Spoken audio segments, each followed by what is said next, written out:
We've got some news that happened overnight. Some irreplaceable pieces of the history of our region go up in flames, and now the race is on to really preserve what's left. Brian Hughes has more on the tragedy live in Point Pleasant now, as well as a look at the forecast. Good morning, Brian.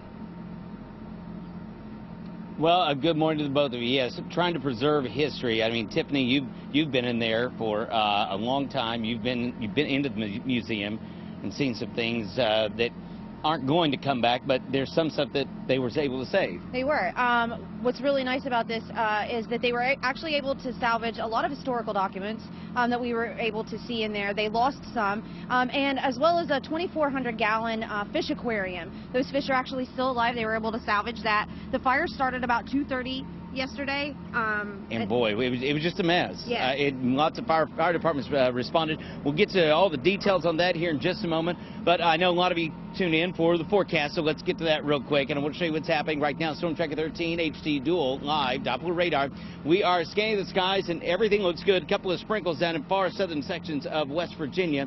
Temperatures now 73 in Huntington, Point Pleasant, Gallipolis, 73, 72 Charleston, and 70 once you get up to Jackson, Rio Grande. Okay, here we go. Forecast for today will be 90, scattered thunderstorms with some heavy downpours across the area. We'll look for more of those as we continue into this afternoon and this evening. But you had a chance to go inside just a bit ago. Tell me what it was like for you to walk through, knowing you've been in there a while. Oh, it was definitely one of the saddest things I've ever seen.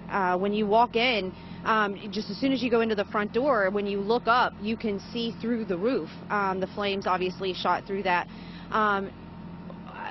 To see all of the history, just the charred remains of history, is actually really difficult to look at. The fire started around 2:30 yesterday here on Main Street at the River Museum. This building was actually erected around 1854, and it was opened to the public as the Point Pleasant River Museum in 2003.